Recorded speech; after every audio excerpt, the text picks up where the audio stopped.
En la primera semana de mayo de 1945 Europa se encontraba deshecha. Las ciudades alemanas humeaban, los frentes se habían colapsado y las comunicaciones del Reich eran un mosaico confuso de órdenes contradictorias. Tras el suicidio de Hitler, el 30 de abril, Karl Dönitz, hasta entonces comandante del U-Luftwaffe y designado por Hitler como su sucesor, heredó, además del título, una situación imposible: negociar la rendición sin desmoronar de inmediato un ejército y una sociedad ya desintegrados. Dönitz comprendió con rapidez dos realidades contrapuestas. Por un lado, la estructura naval alemana, y en particular el servicio de submarinos, había sufrido pérdidas enormes, pero aún conservaba centenas de unidades en distintos grados de operatividad y numerosos buques en construcción. Por otro lado, la prioridad inmediata del nuevo jefe del Estado era evitar ocupaciones brutales, procurar condiciones de entrega más benignas a favor de los prisioneros y, especialmente, impedir que fuerzas soviéticas tomaran el control absoluto de determinados teatros y material sensible. En ese contexto, las decisiones sobre el destino de los U-Boats confluyeron en una mezcla de orgullo militar, cálculo político y pánico logístico. Mientras mandatarios y generales negociaban los términos de la rendición, la Kriegsmarine vivió horas de confusión y actos desesperados. En los días previos y durante la transición del poder, se registraron numerosas escenografías de autodestrucción, tripulaciones que saboteaban instalaciones, astilleros donde se abrían válvulas y se inundaban sentinas, y pequeños grupos que preferían el hundimiento antes que entregar su embarcación. A principios de mayo se lanzó, desde el interior de la cúpula naval alemana, la orden codificada conocida como Regenbogen o Arco Iris, que preveía el autohundimiento masivo del parque de submarinos denominada Scutling para impedir su captura. Pese a que la cronología y la extensión exacta de esa orden siguen siendo discutidas entre los historiadores, es indudable que su sola existencia precipitó una ola de hundimientos y acciones de sabotaje en numerosos puertos alemanes. La dinámica fue extraña. En algunos casos, la orden de Scutling llegó antes de que la rendición se formalizara. En otros, fue revocada en cuestión de minutos por la misma cúpula, cuando las consecuencias políticas de un hundimiento masivo se hicieron evidentes.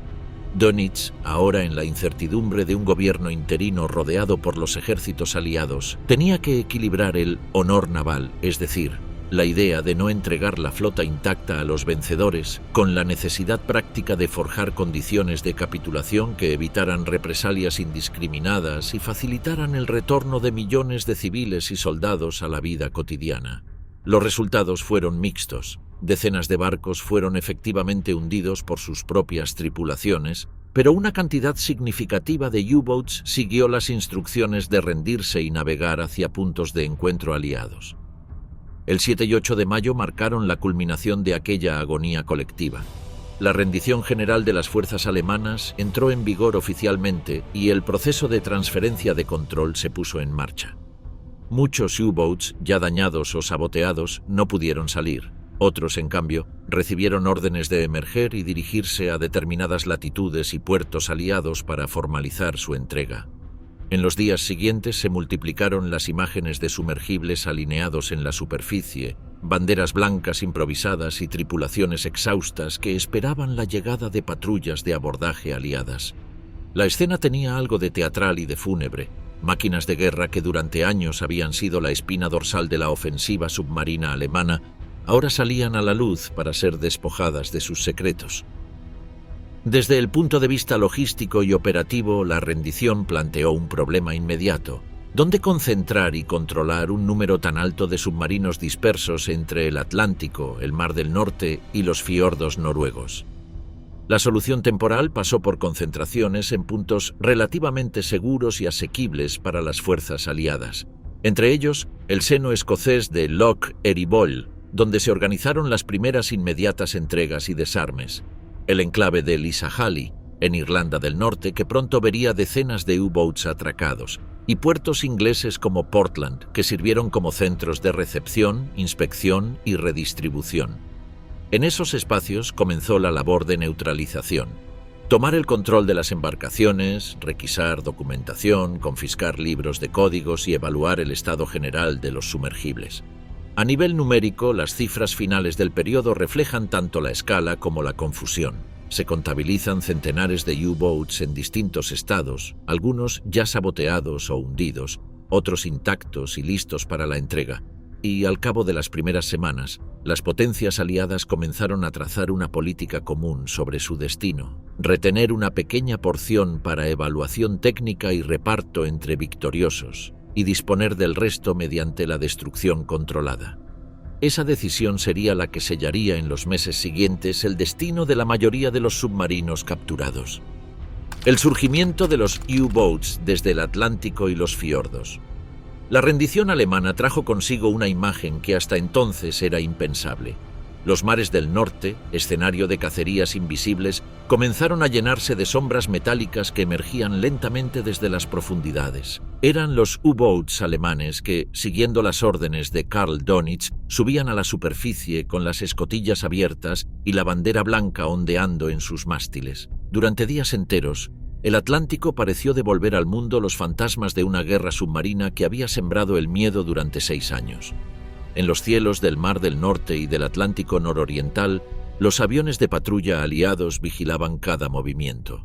Las ondas de radar detectaban señales de embarcaciones que hasta la semana anterior eran objetivos a destruir. Ahora, esos mismos pilotos observaban, incrédulos, cómo los sumergibles alemanes navegaban lentamente en superficie, con el rumbo fijo hacia los puertos designados por la rendición. Los informes británicos describen la escena con una mezcla de asombro y alivio. Decenas de cascos grises avanzan hacia el norte, obedeciendo órdenes que ponen fin a la batalla más larga del mar. Muchos de esos submarinos provenían de los fiordos noruegos, donde la Kriegsmarine mantenía desde 1944 bases ocultas, talleres y depósitos de combustible. Bergen, Trondheim y Narvik se habían convertido en refugios naturales ante el dominio aéreo aliado. Allí, protegidos por acantilados y redes antitorpedos, docenas de U-boats esperaban una ofensiva final que nunca llegó. Cuando las órdenes de Donitz fueron recibidas, algunos comandantes se resistieron a creerlas. Habían jurado no rendirse y preferían hundir sus barcos antes que entregarlos. Sin embargo, la cadena de mando impuso la disciplina. Los mensajes en clave indicaban que la guerra había terminado y que toda resistencia carecía de sentido. La aparición de los U-boats en superficie no fue un proceso instantáneo. A lo largo de los días posteriores al 8 de mayo emergieron de distintos puntos del océano y comenzaron a dirigirse en columnas dispersas hacia las costas británicas y escandinavas. Desde Islandia hasta el Golfo de Vizcaya, la red de comunicaciones aliadas fue inundada por mensajes de avistamientos. U-boat navegando con bandera blanca al norte de las Hébridas. Sumergible alemán aproximándose a Loch Erebol con tripulación encubierta. En algunos casos, los submarinos eran escoltados por destructores aliados que los interceptaban en alta mar. En otros, se les permitía avanzar bajo estricta vigilancia aérea. Las tripulaciones, exhaustas, salían a cubierta por primera vez sin temor a los cazadores del Atlántico. La mayoría llevaba semanas sin recibir noticias del Reich. Habían combatido hasta los últimos días, incluso después de la muerte de Hitler, y solo la voz codificada del alto mando les confirmó el fin. Algunos de los más jóvenes, de apenas 20 años, no comprendían aún lo que significaba rendirse. Otros, veteranos de campañas desde 1939, aceptaban la derrota con una mezcla de alivio y vergüenza. Los diarios de guerra de los comandantes británicos registran que muchos marinos alemanes lloraban al ser abordados, mientras otros permanecían firmes en formación, esperando las órdenes de captura. En las costas de Noruega, los U-boats comenzaron a reunirse en masa. Los fiordos resonaban con el eco de los motores diésel que se apagaban por última vez. En Bergen, más de 40 submarinos se alinearon en fila bajo la mirada de oficiales británicos. En Trondheim, las banderas con la esvástica fueron arriadas lentamente, reemplazadas por telas blancas improvisadas. Las escenas fueron registradas por fotógrafos y camarógrafos aliados, conscientes de estar documentando el ocaso de una de las armas más temidas de la historia naval moderna. En el Atlántico la situación era más compleja. Decenas de U-boats se encontraban en plena misión cuando la guerra terminó. Algunos habían zarpado rumbo a Estados Unidos, otros patrullaban frente a Canadá o Irlanda. Al recibir la orden de rendición, muchos emergieron en zonas donde no existía autoridad inmediata. Las tripulaciones debieron improvisar señales de paz, banderas de cama, camisas blancas o pañuelos atados a las antenas. Aún así, no todos los encuentros fueron pacíficos. En al menos 3 incidentes confirmados, aviones aliados abrieron fuego antes de comprender que se trataba de rendiciones. En otros casos, los submarinos prefirieron autohundirse antes de arriesgarse a un malentendido fatal. El espectáculo que siguió fue de una magnitud inédita. Desde la costa escocesa hasta las aguas de Irlanda del Norte, columnas de humo y estelas de periscopios marcaban el paso de los submarinos que emergían. Las autoridades británicas comenzaron a organizar rutas seguras para conducirlos a los puertos designados. En esas travesías, algunos sumergibles sufrieron fallas mecánicas o encallaron en las rocas. Los destructores aliados debían remolcarlos y en más de una ocasión las tripulaciones alemanas colaboraron con sus antiguos enemigos para evitar naufragios. Una vez que los primeros grupos alcanzaron tierra firme, los reportes oficiales describieron escenas de orden casi marcial. Los marinos alemanes entregaban sus armas, se formaban en filas y esperaban el transporte hacia campos de prisioneros. Los comandantes, de uniforme impecable, rendían el saludo naval ante los oficiales británicos. En muchos casos, esos oficiales se mostraban sorprendidos por la disciplina y la frialdad con que los alemanes aceptaban el final. El contraste era violento. Bajo las cubiertas, los submarinos aún olían a gasoil, a humedad y a semanas de encierro. Sobre cubierta, la guerra había terminado. Mientras tanto, los servicios de inteligencia naval de las potencias vencedoras comenzaron a seguir de cerca las llegadas. Cada U-boat representaba un tesoro técnico, nuevas aleaciones, baterías avanzadas, sistemas de snorkel, mecanismos de sigilo y planos de construcción. Los más modernos, es decir, los tipos 21 y 23, despertaban un interés particular. Sin saberlo, los marinos que los entregaban estaban ofreciendo las claves del futuro de la guerra submarina. En las fotografías tomadas en aquellos días se percibe un aire fantasmal. Decenas de cascos alineados, oficiales británicos revisando torpedos y periscopios y marinos alemanes de pie, mirando hacia un horizonte que ya no les pertenecía. La guerra había terminado, pero el océano aún guardaba su memoria. Puertos de rendición: Loch Eriboll, Lisahally y Portland.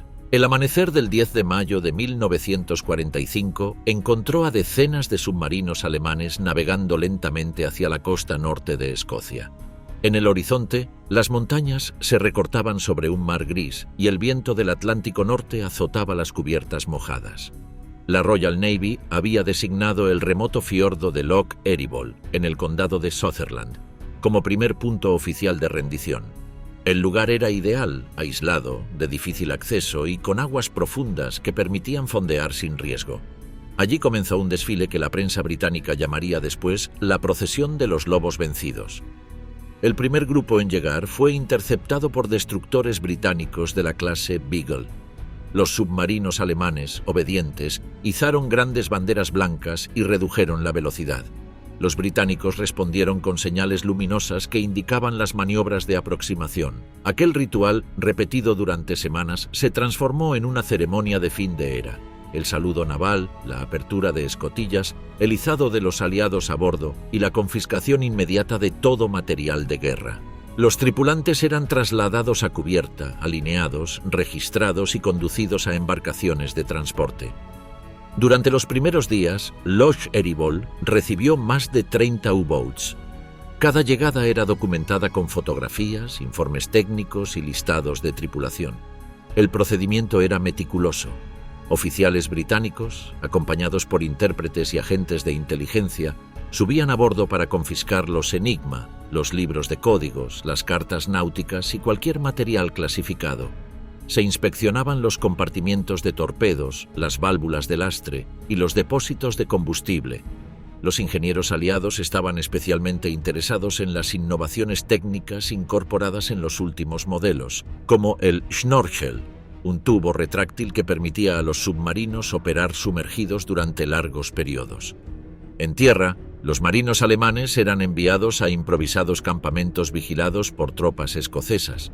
Allí se realizaban los primeros interrogatorios. La mayoría respondía con corrección militar, limitándose a confirmar rangos, unidades y misiones. Los británicos descubrieron pronto que el mito del fanatismo absoluto era exagerado. Muchos de aquellos jóvenes marinos se mostraban más abatidos que orgullosos, conscientes de que su guerra había terminado mucho antes de que ellos lo supieran. A medida que la concentración en Loch Eriboll crecía, la Royal Navy habilitó otros puntos de rendición más amplios y estratégicos. El principal sería Lisahally, en Irlanda del Norte. Situado cerca de Londonderry, ese puerto ofrecía mejores facilidades logísticas, astilleros activos y conexión directa con los comandos navales aliados. A partir del 14 de mayo comenzaron a llegar convoyes de U-boats escoltados por destructores y fragatas. En cuestión de semanas, más de 40 submarinos estaban alineados en sus muelles, convertidos en trofeos de guerra. La llegada de los U-boats a Lisahally fue cuidadosamente planificada para la prensa. La Royal Navy invitó a fotógrafos, corresponsales y representantes de las potencias aliadas. Las cámaras registraron la escena: decenas de cascos metálicos, las banderas blancas ondeando al viento y las tripulaciones alemanas bajando en silencio. En una ceremonia breve, los oficiales británicos aceptaron formalmente la rendición del U-1099 y del U-1235, dos de los últimos submarinos que habían combatido en el Atlántico. Para la propaganda aliada, aquella imagen simbolizaba el cierre definitivo de la guerra submarina alemana.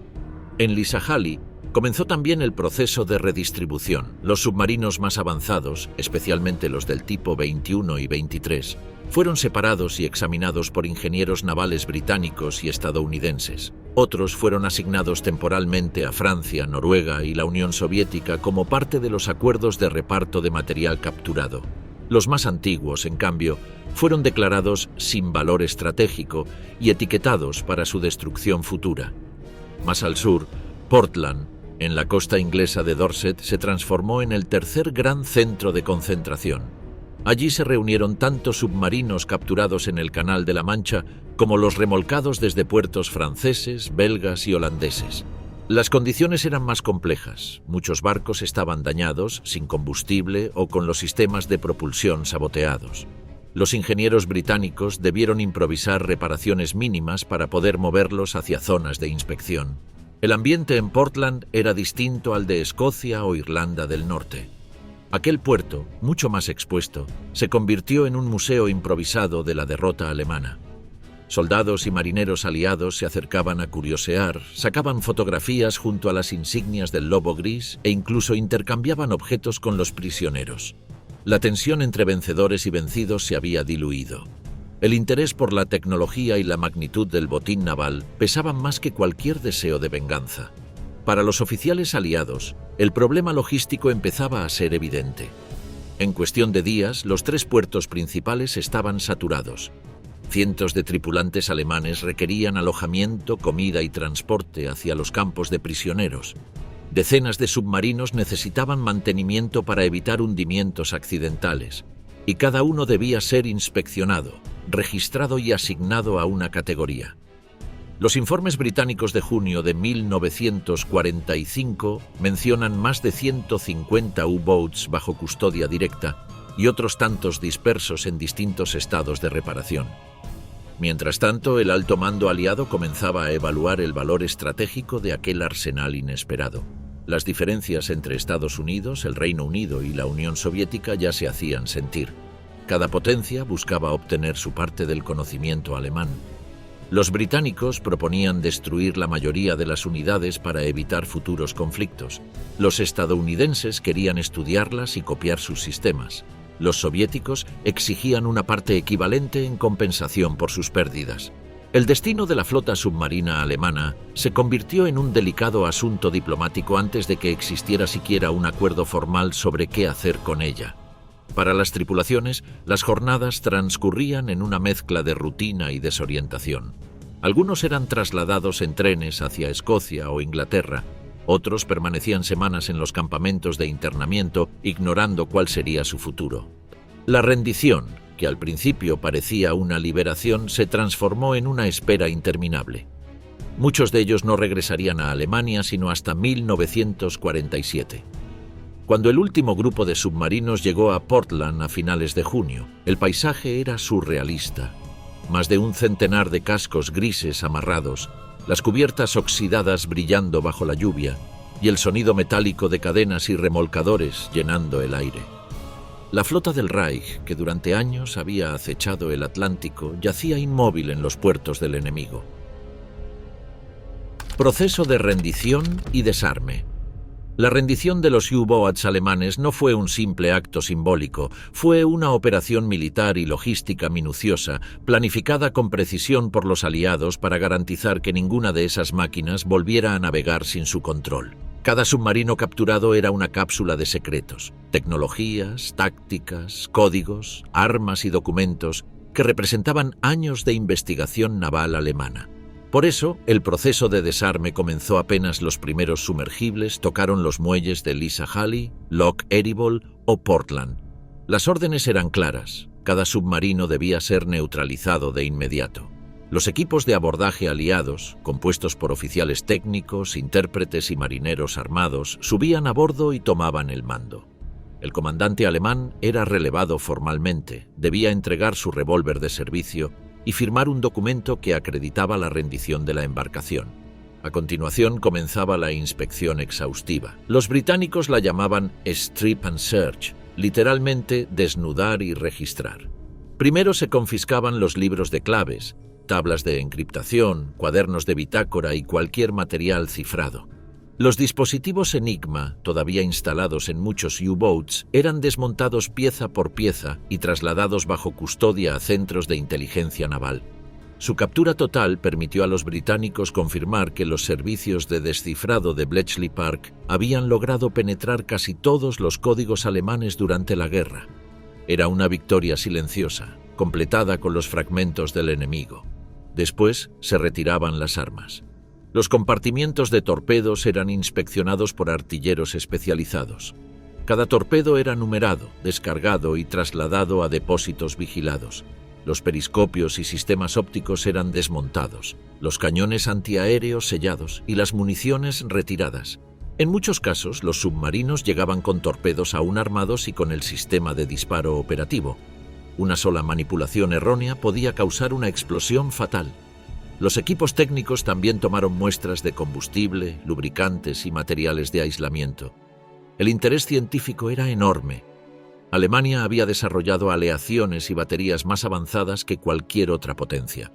Los tanques de lastre, los sistemas eléctricos y los mecanismos de snorkel fueron desarmados con extremo cuidado. Los ingenieros británicos y estadounidenses enviaban informes diarios a sus respectivos comandos, describiendo cada descubrimiento con detalle. En esos informes se hablaba ya del nuevo modelo de submarino del futuro, inspirado directamente en los diseños alemanes tipo 21. Simultáneamente, los submarinos eran vaciados de toda documentación técnica. Los planos de construcción, manuales de reparación y listados de componentes eran embalados y enviados en secreto a centros de estudio naval. Los aliados comprendieron que el verdadero botín no eran los cascos de acero, sino la información contenida en ellos. Para los tripulantes alemanes, el proceso era humillante. Debían observar cómo los enemigos desmantelaban sus embarcaciones pieza a pieza. Muchos de ellos, que habían vivido años dentro de esos submarinos, sentían que estaban presenciando un funeral. Algunos pedían permiso para recuperar pertenencias personales, fotografías, cartas, insignias o el distintivo del U-Boot-Waffe. A menudo se les negaba. Todo lo que estuviera dentro del casco se consideraba propiedad militar de los aliados. Los interrogatorios comenzaron casi al mismo tiempo. Los oficiales británicos del Naval Intelligence Division se concentraron en los comandantes y oficiales de ingeniería. Querían saber cómo funcionaban las nuevas turbinas eléctricas, cuánto tiempo podían permanecer sumergidos y qué zonas del Atlántico habían sido más letales para la Kriegsmarine. Se interrogó también a los operadores de radios sobre los métodos de comunicación, la frecuencia de los mensajes y el uso de transmisores automáticos. Los soviéticos, por su parte, exigieron acceso a esos mismos prisioneros y reclamaron informes de los interrogatorios, sospechando que los británicos ocultaban parte de la información. El desarme tenía además un componente simbólico. En Lisajalli se organizó un acto formal donde se izó la bandera británica en los submarinos capturados. Las tripulaciones alemanas, formadas en cubierta, debían permanecer firmes mientras se arriaba la bandera del Reich. Muchos marinos, incapaces de mirar, bajaban la cabeza. Para los aliados aquella escena tenía un propósito político: mostrar al mundo el fin de la amenaza submarina que había paralizado al comercio mundial durante la guerra. En los días siguientes, los puertos se llenaron de restos y piezas: motores fuera de los cascos, hélices alineadas en los muelles, torpedos sin carga y contenedores llenos de documentos. Era el desmantelamiento sistemático de una flota entera. En Portland, algunos submarinos fueron remolcados mar adentro para servir como blancos de prácticas de artillería. En otros casos, simplemente se sellaron las compuertas y se esperó la decisión definitiva de los mandos aliados. Los submarinos más avanzados, en cambio, recibieron un trato distinto.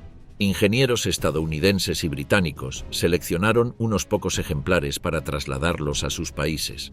El U-505, capturado intacto en 1944, ya se encontraba en Estados Unidos. Ahora, nuevos modelos como el U-2513 y el U-3008 serían llevados a puertos norteamericanos para estudio. Lo mismo harían los soviéticos con los U-boats asignados como reparaciones de guerra. El resto, en su mayoría, aguardaba un destino incierto. A finales del verano de 1945, la Royal Navy había completado el inventario. Más de 150 submarinos estaban bajo custodia, dispersos en distintos puertos británicos y noruegos. De ellos, apenas una veintena serían conservados para investigación. El resto debía ser eliminado conforme a las directrices aliadas.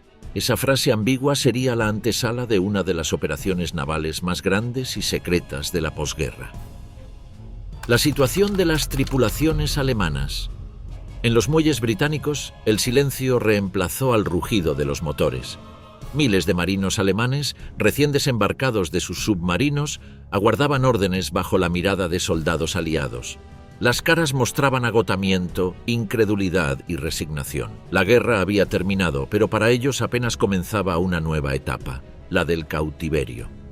La rendición del U-Boot-Waffe dejó en manos de los aliados a más de 15.000 tripulantes dispersos entre Noruega, Escocia, Inglaterra y Dinamarca. En las primeras semanas la prioridad fue desarmarlos, registrarlos y distribuirlos. Las autoridades británicas los dividieron según rango y especialización. Comandantes y oficiales serían interrogados por inteligencia naval, los suboficiales y marineros comunes, enviados a campos de prisioneros. En el caos inicial, muchos fueron trasladados en trenes sin saber su destino. El trato que recibieron fue ambiguo. Formalmente eran prisioneros de guerra protegidos por la Convención de Ginebra. Sin embargo, el resentimiento de los marinos aliados hacia los submarinistas era notorio. Durante 6 años, los U-boats habían hundido más de 2.700 buques aliados y su sola silueta evocaba muerte. Los guardias británicos y estadounidenses sabían que frente a ellos estaban los hombres que habían paralizado el Atlántico. Por eso, el proceso de recepción se llevó a cabo bajo medidas de seguridad extremas: escoltas armadas, registros personales y confinamientos prolongados. En los campos improvisados de Escocia y Gales, la rutina era monótona. Los prisioneros eran contados cada mañana, alimentados con raciones básicas y sometidos a interrogatorios periódicos. Las autoridades aliadas querían información: rutas, órdenes de combate, ubicaciones de bases secretas, métodos de evasión y sistemas de comunicación. Los interrogadores usaban tácticas psicológicas más que coercitivas. Sabían que la guerra había quebrado el espíritu de la mayoría y que el orgullo del U-Boot-Waffe se desmoronaba lentamente. El campo de Comrie, en Escocia, fue uno de los principales centros de interrogatorio. Allí fueron trasladados decenas de comandantes experimentados, entre ellos veteranos con decenas de hundimientos en su historial. Cada sesión duraba horas. Se analizaban sus cuadernos de bitácora y se contrastaban con los registros aliados. Los interrogadores británicos descubrieron pronto que muchos submarinos habían recibido órdenes contradictorias durante las últimas semanas de guerra. Algunos habían seguido combatiendo hasta después de la rendición de Berlín, ignorando las transmisiones que anunciaban el fin. Los comandantes más valiosos fueron enviados a Londres para ser interrogados directamente por la Naval Intelligence Division. Su conocimiento de los nuevos submarinos tipo 21 y 23 era vital. Los británicos y estadounidenses buscaban entender cómo funcionaban sus sistemas eléctricos, la velocidad bajo el agua y la autonomía extendida. La información obtenida en esas entrevistas fue compartida en secreto con los equipos de ingenieros navales de Portsmouth y Norfolk. Mientras tanto, miles de marinos rasos eran transportados a campos más grandes en Inglaterra y Francia. Algunos terminaron en el campo de Island Farm, en Bridgend, otros en instalaciones cercanas a Southampton y Manchester. Las condiciones variaban. En los campos británicos predominaba la disciplina estricta y el trabajo liviano. En los franceses el trato era más duro, a menudo motivado por el resentimiento acumulado durante la ocupación. En Noruega, la situación era distinta. Casi 15.000 soldados alemanes aún permanecían allí tras la capitulación. Entre ellos, numerosas tripulaciones de U-boats. Los noruegos, con apoyo británico, organizaron su repatriación gradual. Muchos marinos fueron empleados temporalmente en tareas de limpieza de minas marítimas, un trabajo peligroso y obligatorio. Irónicamente, quienes habían sembrado la muerte bajo el agua fueron forzados a despejar los mares de su propia maquinaria explosiva. La repatriación hacia Alemania comenzó lentamente a finales de 1945. Las autoridades británicas organizaron convoyes de trenes y buques de transporte hacia los puertos de Hamburgo y Kiel, ahora bajo control aliado. Los hombres regresaban a un país irreconocible, ciudades reducidas a ruinas, carreteras cortadas y un gobierno militar extranjero administrando cada detalle de la vida cotidiana. Muchos llevaban meses sin saber si sus familias seguían vivas. A pesar de las tensiones, no hubo ejecuciones masivas ni juicios sumarios contra los submarinistas. La mayoría de los oficiales de la Kriegsmarine no fueron acusados de crímenes de guerra. A diferencia de las SS o la Gestapo, los marinos eran vistos como soldados convencionales, no como verdugos ideológicos. Sin embargo, algunos fueron juzgados por violaciones específicas al derecho marítimo, como el hundimiento de buques hospital o el ataque a náufragos, aunque estos casos fueron pocos y aislados. Durante su cautiverio, muchos marinos alemanes fueron aprovechados como mano de obra. En el Reino Unido, se los empleó en tareas agrícolas, reparación de vías férreas y reconstrucción portuaria. Los informes británicos de 1946 registran que los prisioneros mostraban eficiencia, disciplina y un notable deseo de trabajar, una forma de recuperar cierta dignidad perdida. Con el paso del tiempo, las tensiones se disiparon. Los contactos entre prisioneros y civiles británicos se volvieron más frecuentes. Algunos incluso establecieron lazos personales con familias locales. El fin de la guerra trajo también la lenta humanización de los enemigos. Los soldados que alguna vez se enfrentaron en el mar ahora compartían comida y conversaciones sobre un país que ambos habían destruido. El problema estratégico: ¿qué hacer con más de 150 submarinos? Para los aliados, la capitulación naval alemana planteó un dilema inmediato. Nunca antes en la historia se había concentrado una flota submarina de tal magnitud bajo control enemigo. Más de 150 U-boats habían sido entregados intactos en distintos puertos del Atlántico Norte, y otros 40 y tantos seguían apareciendo semanas después de la rendición. Aquello representaba un problema logístico, diplomático y militar de enormes proporciones. Decidir qué hacer con una de las fuerzas tecnológicas más avanzadas del siglo XX. En los días posteriores a la rendición, los comandantes aliados comenzaron a emitir reportes contradictorios. Algunos oficiales británicos defendían la idea de conservar una parte de la flota para su estudio y entrenamiento.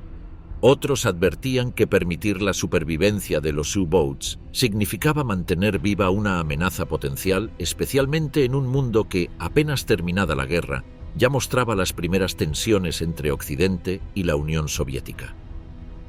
El almirantazgo británico propuso un plan de acción rápido. Bajo la dirección del almirante Sir Max Horton, comandante de las fuerzas antisubmarinas durante la guerra, se estableció una política temporal. Todos los U-boats serían concentrados, inventariados y mantenidos bajo custodia, pero no podrían ser transferidos ni reutilizados sin autorización conjunta del Comité de Control Aliado. Detrás de esa decisión había una preocupación técnica y otra política. La técnica consistía en evitar que alguna potencia aliada se apropiara unilateralmente de la tecnología alemana. La política, en impedir que el arsenal del Reich fuera utilizado como semilla para una futura armada germana. En el verano de 1945, los informes conjuntos del Subcommittee on Disarmament revelaban que la flota de submarinos capturados superaba cualquier previsión.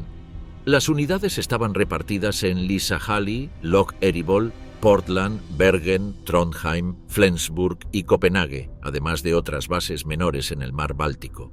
El estado de cada uno variaba. Algunos submarinos eran reliquias de 1939, otros pertenecían a los modelos más recientes, capaces de permanecer semanas bajo el agua sin ser detectados. La magnitud del hallazgo desbordó la capacidad de control. Los estadounidenses presionaban para inspeccionar cuanto antes los ejemplares más modernos, sobre todo los tipo 21 y tipo 23, que incorporaban motores eléctricos silenciosos y cascos hidrodinámicos revolucionarios. La Marina norteamericana consideraba que el conocimiento derivado de esos diseños podría determinar el futuro de la guerra naval. Los soviéticos, por su parte, exigían igualdad de acceso y un reparto equitativo. Veían en esos submarinos una oportunidad irrepetible para modernizar su flota y equilibrar la balanza de poder en los mares. El reparto del botín naval se convirtió en un tema diplomático espinoso.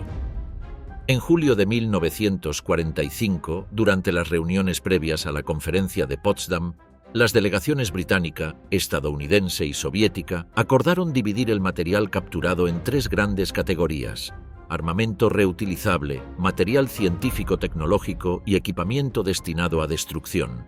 Sin embargo, la interpretación de cada categoría variaba según los intereses de quien la aplicara. En la práctica, los británicos comenzaron a retirar a escondidas los equipos más valiosos: motores, giroscopios, periscopios ópticos y sistemas de propulsión silenciosa. Los estadounidenses trasladaron varios submarinos a sus bases argumentando que necesitaban evaluaciones de ingeniería. Los soviéticos protestaron formalmente acusando a los occidentales de ocultar unidades completas. A finales de 1945, cada potencia había tomado posesión de varios U-boats para sus propios estudios, marcando el inicio de una carrera tecnológica que se extendería durante la Guerra Fría. Mientras tanto, los puertos seguían atestados. La Royal Navy debía alimentar, custodiar y mantener decenas de submarinos que ya no tenían utilidad práctica. Algunos se oxidaban en los muelles, otros, sin tripulación ni mantenimiento, comenzaban a hundirse lentamente por filtraciones. Los informes técnicos advertían que mantenerlos en flotación era costoso y peligroso. Además, se necesitaban tripulaciones aliadas entrenadas para moverlos y remolcarlos a zonas seguras. Una tarea que requería recursos que el Reino Unido no podía seguir destinando indefinidamente. El problema estratégico se transformó en una cuestión de espacio, dinero y seguridad. Si se conservaban los submarinos, representaban una carga. Si se destruían, se perdería un patrimonio tecnológico invaluable. En Londres, el debate llegó al Parlamento. Algunos diputados cuestionaban la decisión de hundirlos. Los U-boats son un testimonio de ingeniería naval. Destruirlos sería borrar una fuente de aprendizaje que nos pertenece por derecho de conquista. Otros, en cambio, insistían en el riesgo de accidentes o filtraciones de secretos a terceros países. El Comité Naval Aliado, reunido en septiembre de 1945, resolvió finalmente una medida de equilibrio. Un número reducido de submarinos sería repartido entre las tres potencias principales para su estudio, teniendo cada una derecho a 10 ejemplares, y todos los demás serían destruidos de forma controlada. Nacía así el borrador de lo que pronto se conocería como Operación Deadlight. El plan establecía que los submarinos debían ser remolcados mar adentro, hasta una zona delimitada al noroeste de Irlanda y hundidos mediante explosivos, artillería o apertura de válvulas. La decisión se presentó como una medida de seguridad y de limpieza naval. Sin embargo, muchos oficiales lamentaron el desperdicio. Los U-Boats, que habían costado millones de marcos y cientos de vidas, eran ahora simples objetos condenados a desaparecer en el fondo del Atlántico. Los primeros preparativos comenzaron en otoño. Equipos técnicos británicos revisaron los cascos, calcularon la flotabilidad y organizaron los convoyes de remolque. Se designaron 3 áreas principales de hundimiento, codificadas como XA, XB y XC, ubicadas entre 100 y 130 millas al noroeste de Lough Foyle. Cada submarino sería conducido hasta allí y hundido bajo supervisión naval. Era una tarea monumental, y nadie podía prever cuántos accidentes provocaría. El valor tecnológico de los tipos 21 y 23. Entre los centenares de submarinos rendidos a los aliados, había 2 clases que despertaron una atención inmediata y casi reverencial: los U-Boats tipo 21 y 23. Estas unidades representaban la culminación de una evolución técnica que la guerra había acelerado hasta límites insospechados. En su diseño se encontraba el salto conceptual que transformaría la guerra submarina moderna: pasar de un buque que podía sumergirse a una verdadera nave concebida para operar permanentemente bajo el agua. El tipo 21, conocido también como Electroboot, fue el proyecto más ambicioso de la Kriegsmarine. Construido a partir de 1944, era un submarino pensado para un conflicto que ya se perdía, pero diseñado con la visión de una guerra futura. Medía 76 metros de eslora, podía alcanzar una velocidad de 17 nudos sumergido y tenía una autonomía que duplicaba a la de los modelos anteriores. Su casco alargado, con líneas hidrodinámicas y un sistema de baterías de alta capacidad, le permitía permanecer hasta 10 días completamente sumergido, una cifra revolucionaria en su tiempo. Los ingenieros alemanes habían aprendido de las derrotas. Las pérdidas masivas de U-Boats entre 1943 y 1944, bajo el dominio de los radares y los aviones aliados, obligaron a repensar el diseño. El tipo 21 incorporaba un nuevo sistema de propulsión silenciosa, con motores eléctricos independientes para navegación furtiva. Su casco estaba soldado, no remachado, lo que reducía ruidos y filtraciones. Llevaba, además, el Schnorchel, una innovación que permitía usar los motores diésel a profundidad periscópica, absorbiendo aire desde la superficie sin exponerse visualmente. En términos de armamento era formidable. Podía lanzar 18 torpedos sin necesidad de recargar manualmente los tubos, gracias a un sistema hidráulico automático. Eso le permitía disparar 6 torpedos en menos de 20 segundos, algo impensable en modelos anteriores. Su equipamiento incluía sonar pasivo de largo alcance, radar y periscopios ópticos de precisión, algunos fabricados con lentes Zeiss, que aún hoy se consideran ejemplares de ingeniería óptica. Los submarinos tipo 23, más pequeños, fueron su versión costera. Diseñados para operar en mares cerrados como el Báltico o el Mar del Norte, medían apenas 34 metros de eslora y transportaban 2 torpedos. Eran ágiles, silenciosos y fáciles de producir en serie. Su construcción modular, realizada en secciones fabricadas en distintas fábricas y ensambladas en astilleros centrales, fue una innovación que luego adoptarían tanto Estados Unidos como la Unión Soviética.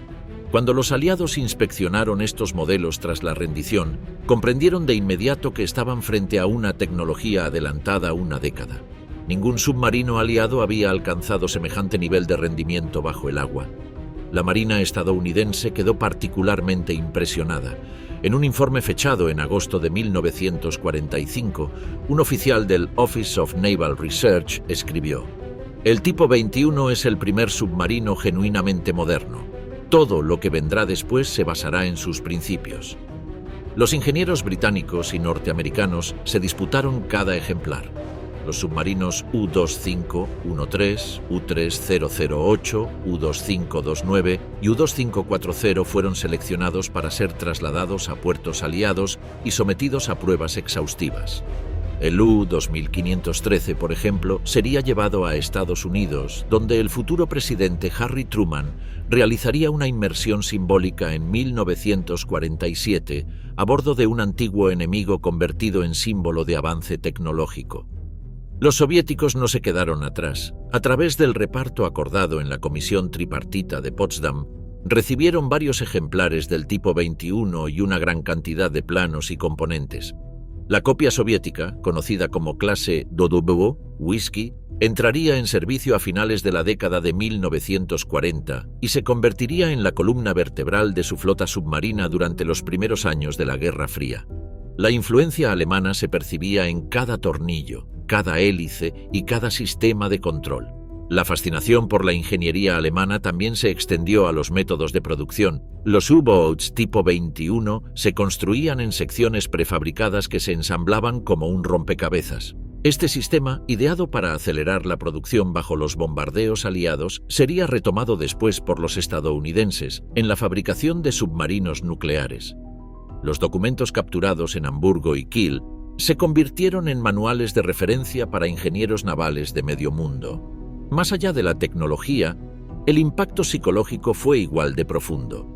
Para los marinos aliados que habían combatido durante años contra los U-boats convencionales, descubrir que Alemania había estado a punto de desplegar una flota de submarinos eléctricos, indetectables y de gran autonomía resultó perturbador.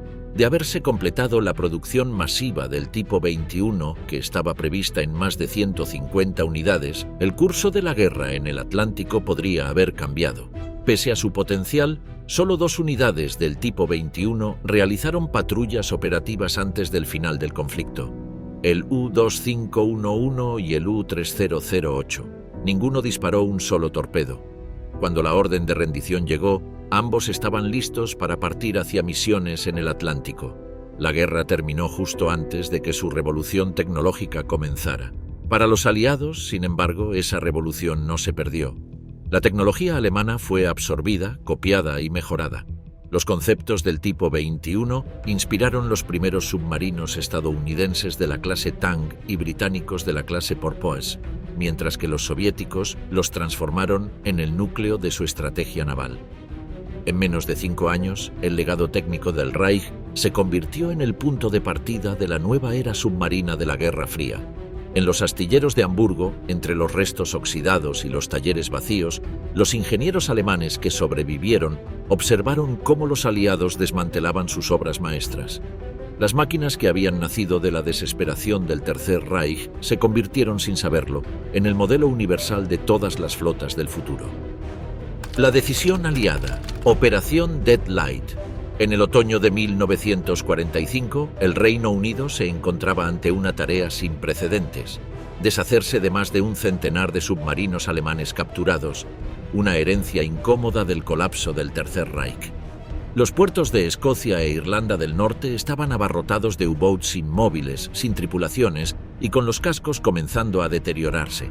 Mantenerlos representaba un riesgo, pero destruirlos no era una tarea sencilla. Fue entonces cuando la Royal Navy aprobó la ejecución de una operación que sellaría el destino de la flota submarina alemana: Operación Deadlight. El nombre, elegido por su tono fúnebre, no era casual. Deadlight significaba luz muerta, una metáfora exacta para el fin de la maquinaria que durante 6 años había hundido el corazón del Atlántico. El objetivo era simple en su formulación, pero monumental en su ejecución: remolcar todos los submarinos alemanes capturados hasta una zona designada en alta mar al noroeste de Irlanda y hundirlos allí de manera controlada. El plan fue concebido por el Almirantazgo británico y aprobado en noviembre de 1945. La operación se extendería durante meses y estaría a cargo del Submarine Disposal Committee, una unidad especial creada para organizar el desarme y eliminación de los buques del Reich. Los aliados habían decidido conservar una pequeña cantidad de U-boats para análisis, aproximadamente unos 30, repartidos entre Estados Unidos, la URSS y el Reino Unido, pero todos los demás debían desaparecer. Los motivos eran múltiples. En primer lugar, se trataba de un acto simbólico: eliminar para siempre la flota que había causado más de 30.000 bajas aliadas y paralizado el comercio marítimo. En segundo lugar, había razones estratégicas. Los británicos temían que las tensiones crecientes con la Unión Soviética pudieran derivar en una carrera naval por apropiarse de los submarinos alemanes. Finalmente, existía un motivo práctico. Mantener a flote tantos cascos oxidados implicaba un riesgo ambiental y de seguridad. La zona de hundimiento elegida estaba ubicada entre 120 y 130 millas al noroeste de Lough Foyle, en el Atlántico Norte. Allí, las profundidades superaban los 2.000 metros, suficientes para garantizar que ningún submarino pudiera ser recuperado. Los británicos dividieron el área en 3 secciones, XA, XB y XC, cada una destinada a un grupo de barcos.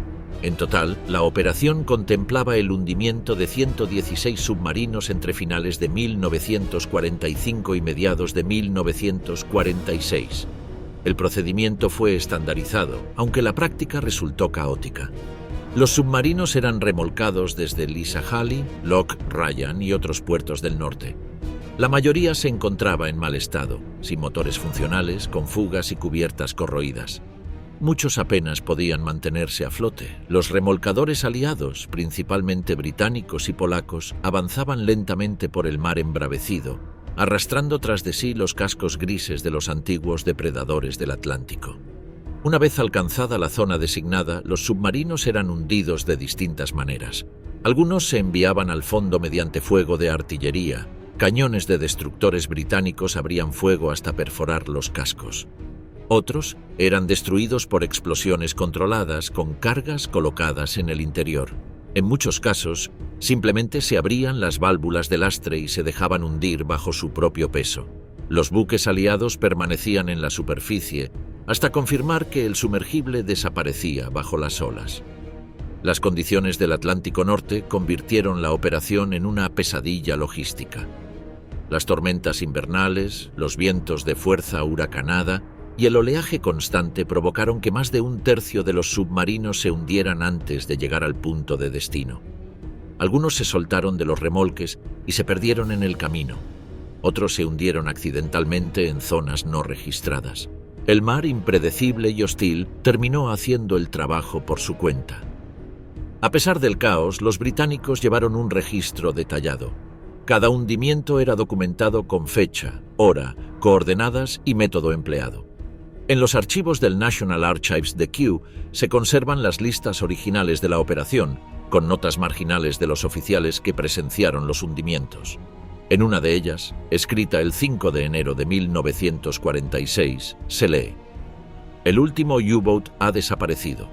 Su torre de mando se hundió lentamente hasta perderse bajo la espuma. Así termina la guerra bajo el mar. No todos los submarinos fueron destruidos inmediatamente. Algunos se reservaron para pruebas experimentales. El U-2326 y el U-2351 fueron utilizados como blancos para torpedos británicos. El U-1105, célebre por su revestimiento especial de caucho diseñado para absorber el sonar, fue hundido en el estuario del Potomac por la Marina estadounidense en 1949 durante ejercicios de armamento. Irónicamente, hoy es un sitio histórico submarino protegido. La operación Deadlight se prolongó hasta febrero de 1946. De los 156 submarinos destinados a ella, 116 fueron efectivamente hundidos, 36 se perdieron durante el remolque y 4 fueron conservados para estudio o exhibición. Entre los sobrevivientes más conocidos se encuentran el U-505, exhibido en Chicago, y el U-995, convertido en museo en La Boe, Alemania. El resto duerme en el fondo del Atlántico, a más de 2.000 metros de profundidad.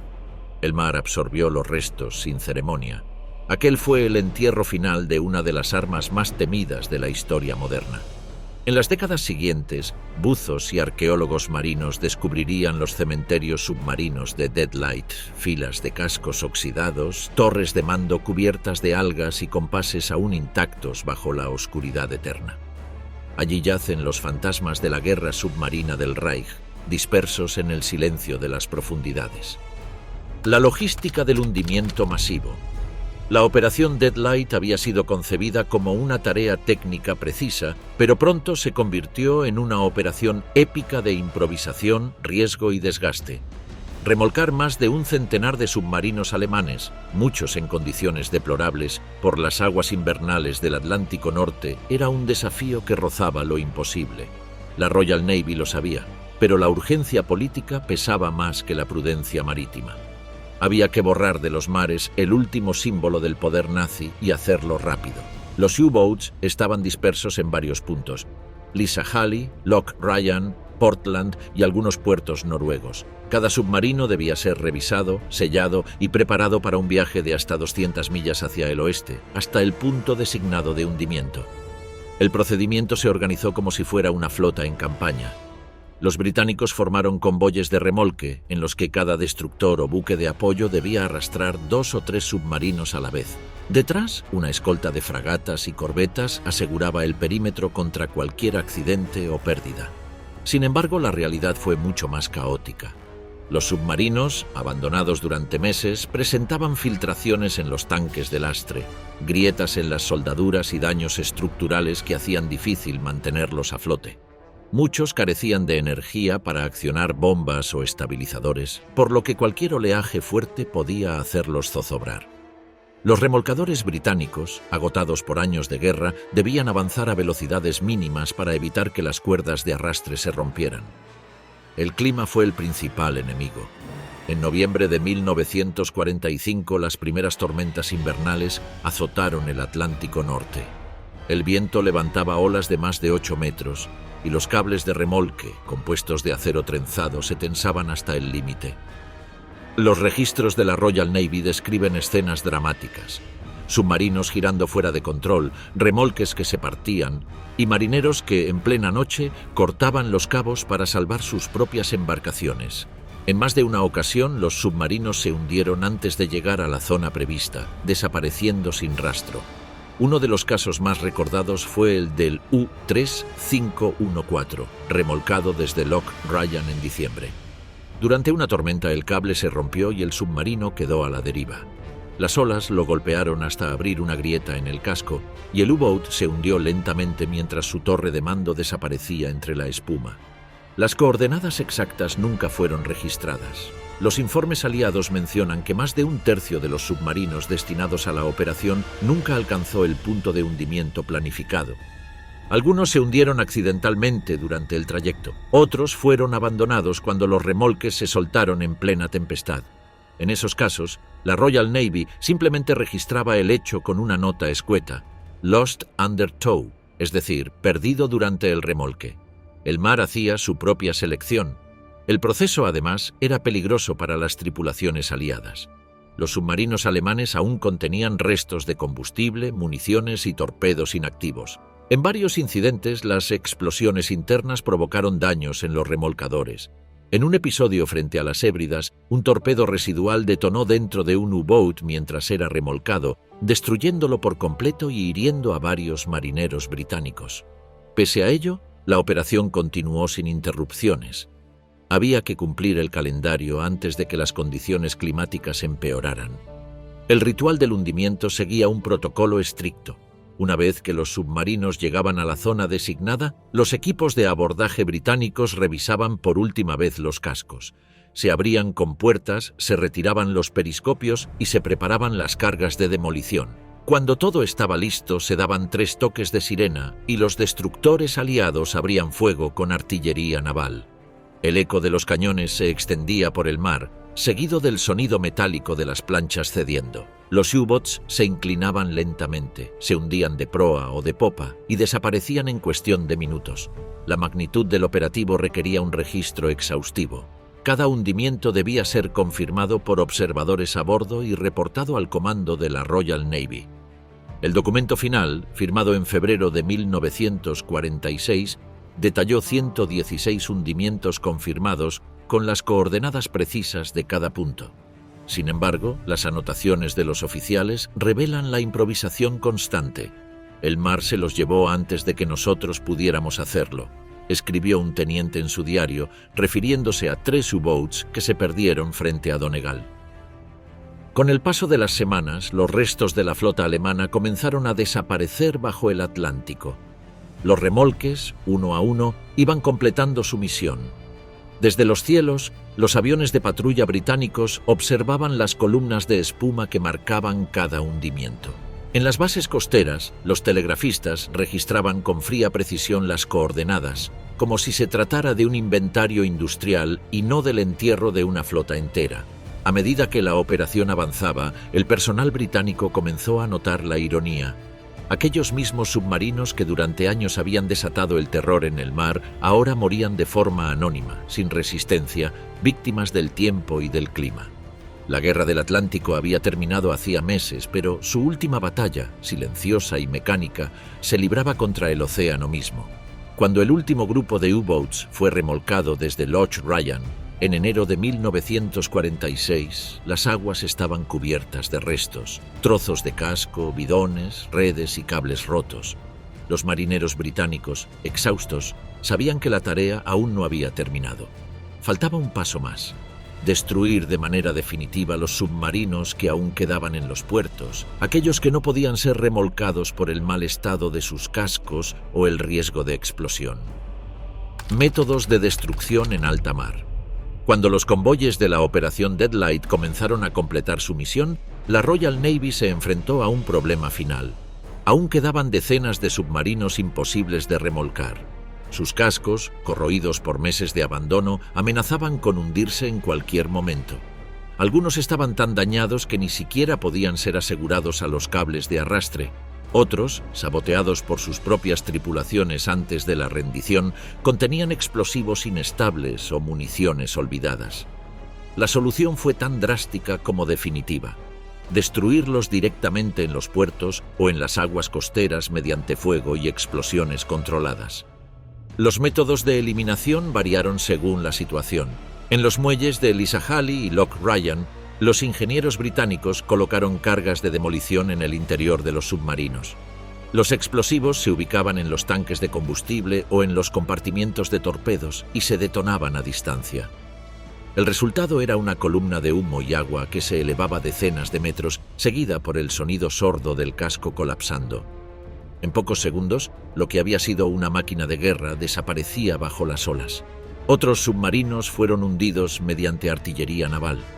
En el mar, los destructores de la Royal Navy utilizaban cañones de 4,7 pulgadas para perforar los cascos. El proceso, aunque rutinario, tenía algo de ceremonial. Los artilleros disparaban con precisión, abriendo brechas hasta que el agua comenzaba a invadir el interior del submarino. Luego observaban cómo el casco se inclinaba lentamente, giraba sobre sí mismo y desaparecía en un remolino espeso. En los informes, cada hundimiento se registraba con una fórmula casi burocrática: objetivo neutralizado, navío hundido. El método más simple y el más empleado era el autohundimiento asistido. Los técnicos británicos, acompañados de pequeños equipos de prisioneros alemanes bajo supervisión, abrían manualmente las válvulas de lastre y las escotillas inferiores. Una vez liberado el aire de los compartimentos, el submarino se llenaba de agua hasta perder la flotabilidad. En cuestión de minutos, el barco se hundía lentamente, con la popa elevándose como una lápida de acero antes de desaparecer. Era un espectáculo hipnótico y silencioso, observado en muchos casos por marineros que comprendían la magnitud histórica de lo que presenciaban: el entierro de toda una flota. En Portland, Bergen y algunos puertos noruegos, los U-Boats fueron destruidos en cadena.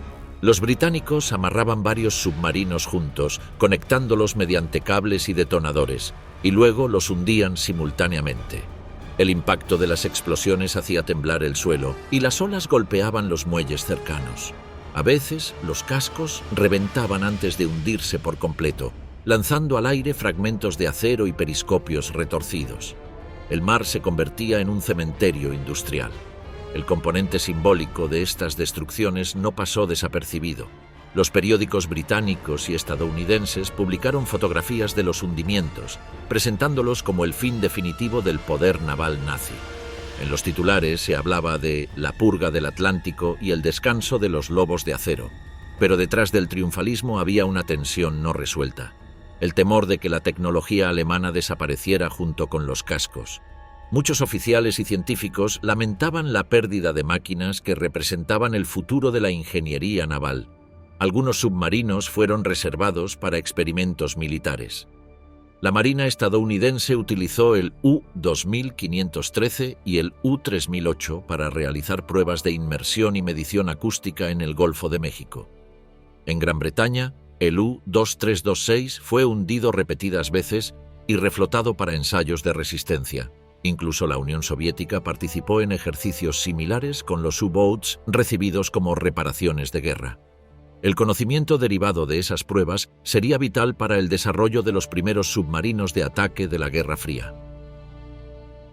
La destrucción controlada no siempre fue perfecta. Algunos submarinos se hundieron parcialmente, quedando encallados en fondos bajos. Otros se desplazaron durante las explosiones, hundiéndose fuera de las zonas previstas.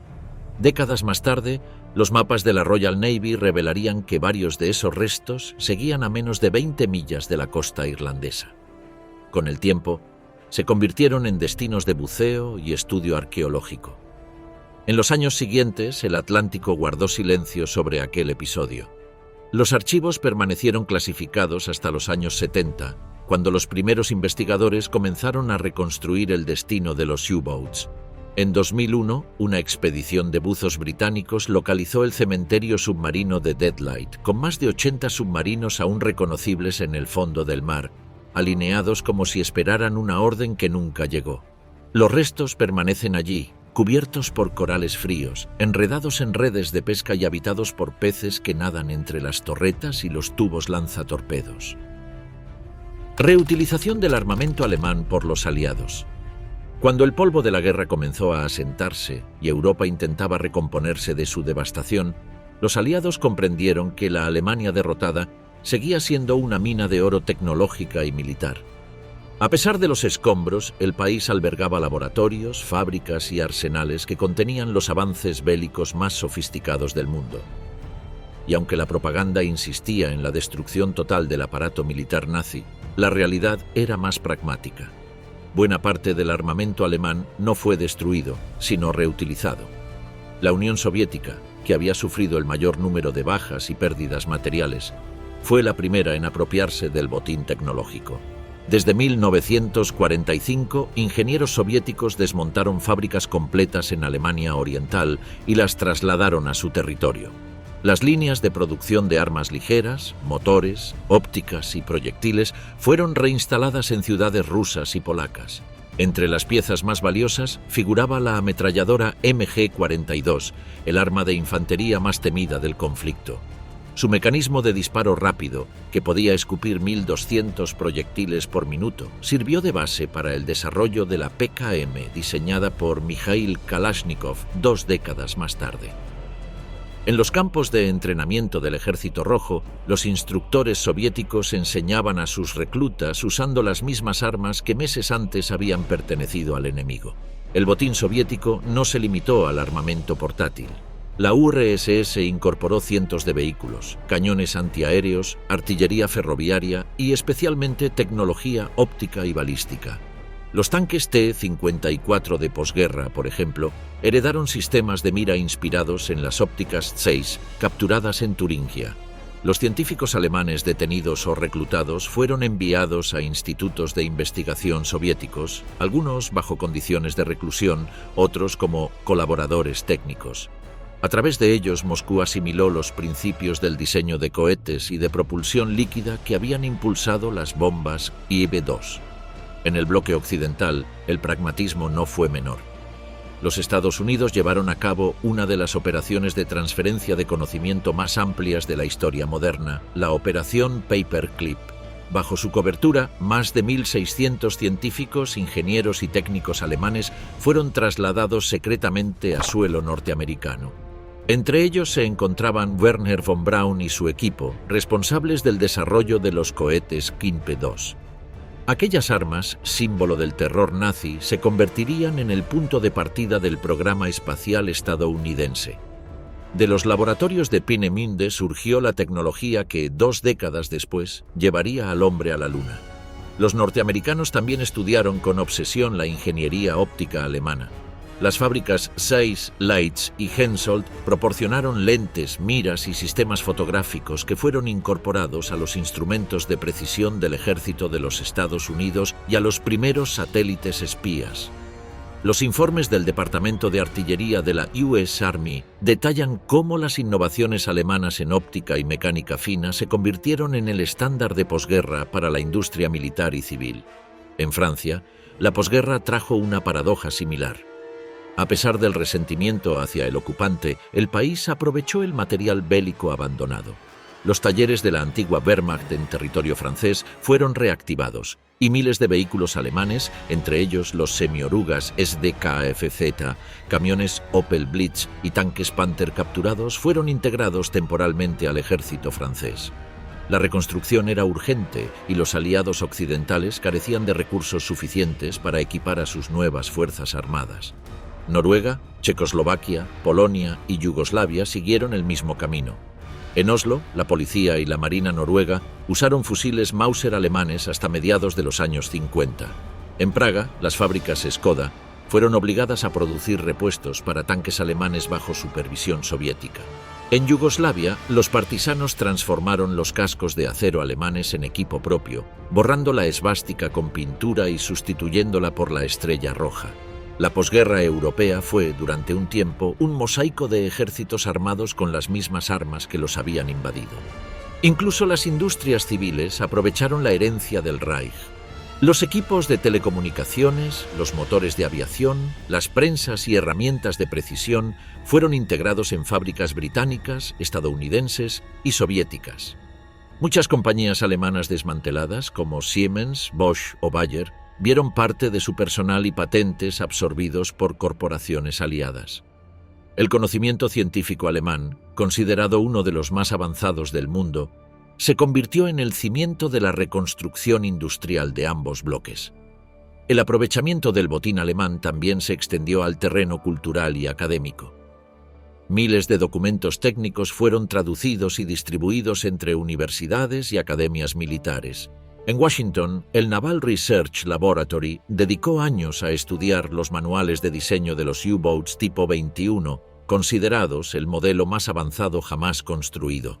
En Moscú, los institutos de defensa aplicaron esas mismas fórmulas para diseñar la primera generación de submarinos soviéticos, lo que les permitiría, pocos años después, disputar la supremacía naval al Atlántico.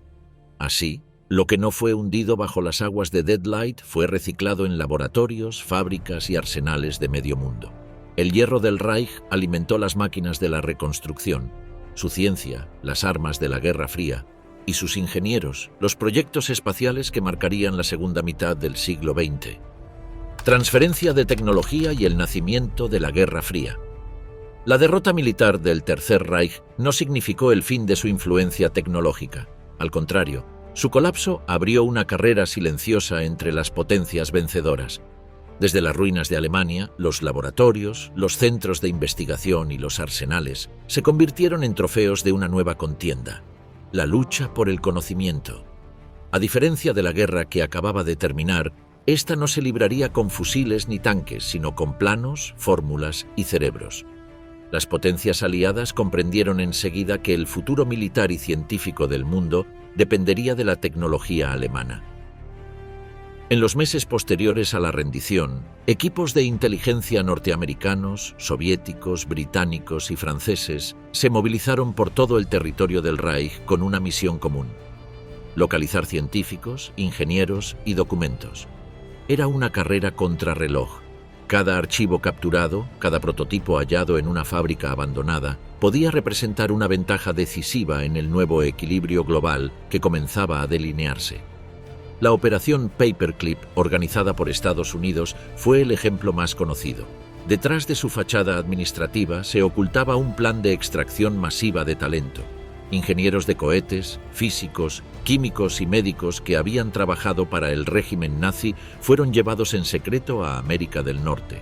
Entre ellos estaba Wernher von Braun, creador de los cohetes Quinto, dos que habían devastado Londres.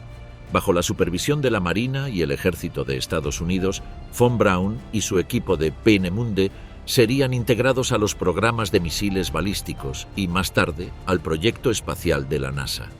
La ironía histórica era evidente. Las mismas mentes que habían fabricado las armas del terror nazi terminarían construyendo los cohetes que llevarían al hombre al espacio. En la Unión Soviética, la operación equivalente recibió el nombre de Oswiakim. Miles de especialistas alemanes fueron trasladados, algunos voluntariamente, otros bajo amenaza de cárcel o muerte, a institutos secretos en Moscú, Leningrado y los Urales. Allí trabajaron durante años en el desarrollo de misiles, aviones supersónicos y submarinos eléctricos. Los soviéticos copiaron los cohetes Quinto-2 casi pieza por pieza, dando origen a los primeros misiles R-1, precursores directos de los proyectiles intercontinentales que definirían la doctrina nuclear del siglo XX. El fusil Sturmgewehr 44, también conocido como STG-44, considerado el primer fusil de asalto moderno, también tuvo descendencia directa. Los soviéticos lo estudiaron y adaptaron, creando el AK-47, diseñado por Kalashnikov en 1947. El concepto del arma automática ligera, con cargador curvo y disparo selectivo, nació de la ingeniería alemana. En cuestión de años, el legado de la Wehrmacht se multiplicó en millones de unidades producidas por ambos bloques, transformando la guerra moderna en un conflicto de fuego continuo. Los misiles Kinpe-1 y Kiet-2 se convirtieron en la piedra angular de los programas espaciales y balísticos de las superpotencias. En 1946, Estados Unidos lanzó el proyecto Hermes, utilizando cohetes capturados en Alemania para ensayar lanzamientos desde White Sands, Nuevo México. Paralelamente, la URSS estableció su base de pruebas en Kapustin Yar, donde ingenieros alemanes y soviéticos trabajaban lado a lado bajo vigilancia militar. De ese esfuerzo surgiría, una década después, el Sputnik 1, el primer satélite artificial de la historia.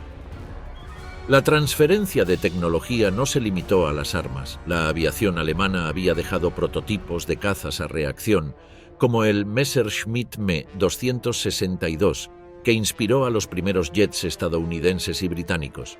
El diseño de alas en flecha, la presurización de cabinas y los motores de compresión axial fueron estudiados con minuciosidad. En apenas 5 años, Estados Unidos desarrolló el F-86 Sabre y la Unión Soviética el MiG-15, ambos herederos conceptuales de los laboratorios de Baviera y Praga. La ingeniería naval siguió el mismo camino.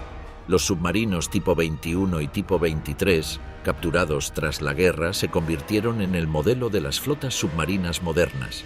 Los estadounidenses construyeron la clase Tang, directamente inspirada en ellos, mientras que los soviéticos lanzaron su clase Whiskey y más tarde la clase Foxtrot, copias mejoradas del diseño alemán. La guerra que había terminado bajo el Atlántico renacía en una nueva dimensión, la del espionaje tecnológico y la superioridad silenciosa. Los científicos alemanes también desempeñaron un papel inesperado en la medicina, la física y la industria civil.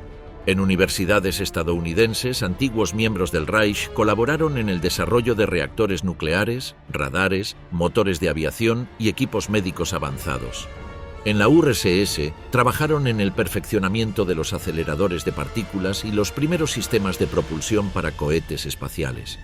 El conocimiento alemán, despojado de su contexto ideológico, se había convertido en un recurso estratégico global. De manera casi simultánea, los servicios de inteligencia de ambas potencias comenzaron a competir por cada documento perdido. Se hablaba de trenes llenos de archivos técnicos, escondidos en minas o túneles, que contenían los secretos de la física alemana, la química industrial y la ingeniería de precisión. El espionaje científico se convirtió en la primera manifestación de la Guerra Fría, una contienda donde el arma más poderosa no era la bomba, sino la información. En los años siguientes, tanto Estados Unidos como la Unión Soviética transformaron aquel conocimiento en políticas de poder.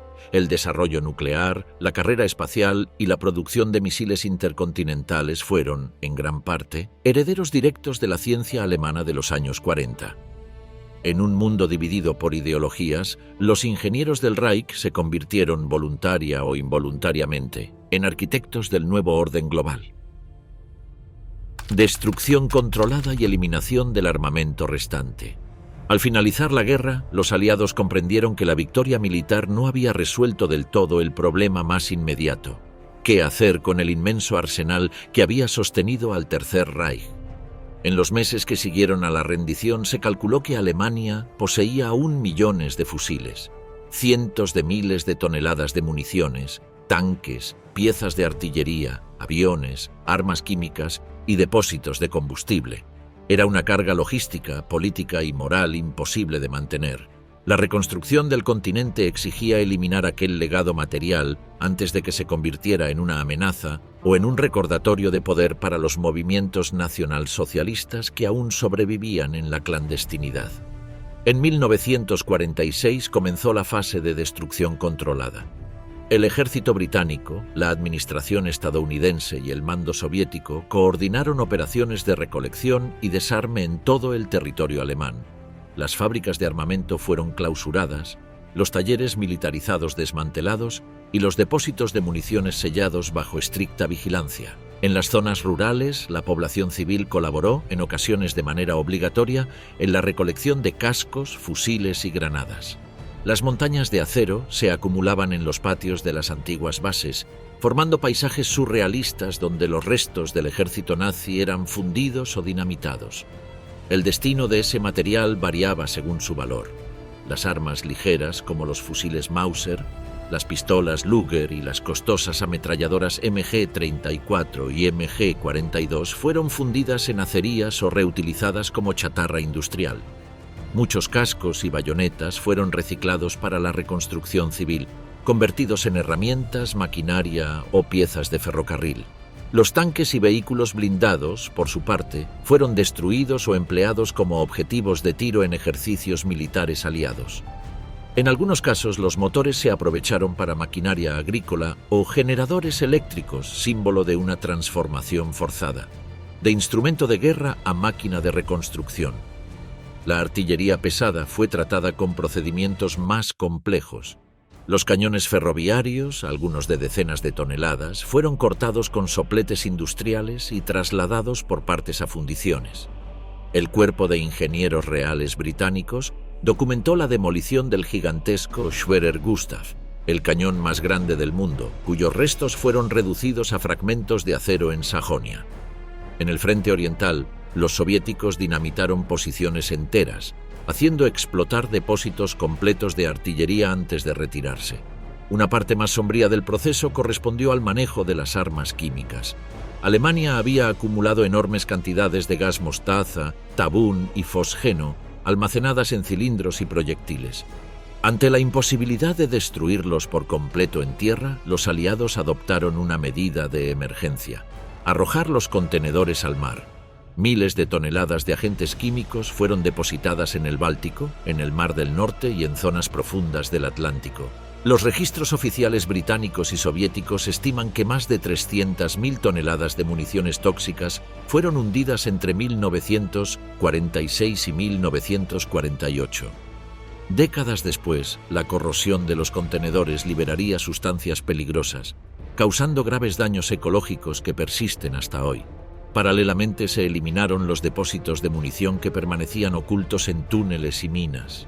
Los ingenieros aliados emplearon explosivos para sellarlos y evitar saqueos. En algunos casos, las detonaciones provocaron derrumbes que destruyeron pueblos cercanos. En Baviera, una explosión accidental en 1947 arrasó el antiguo arsenal de Mühldorf, causando decenas de muertos. Aún así, la prioridad seguía siendo la erradicación completa del armamento del Reich. Las armas experimentales y los prototipos capturados, como los misiles QB-2, prototipos de aviones a reacción, novedosos radares y los submarinos eléctricos, siguieron un destino distinto. Los ejemplares más valiosos fueron trasladados a laboratorios aliados, mientras que los duplicados se destruyeron para evitar fugas tecnológicas. La Unión de Repúblicas Socialistas Soviéticas, Estados Unidos y el Reino Unido compitieron silenciosamente por conservar el mayor número posible de piezas, conscientes de que cada fragmento podía convertirse en un recurso estratégico en la nueva tensión internacional que ya despuntaba.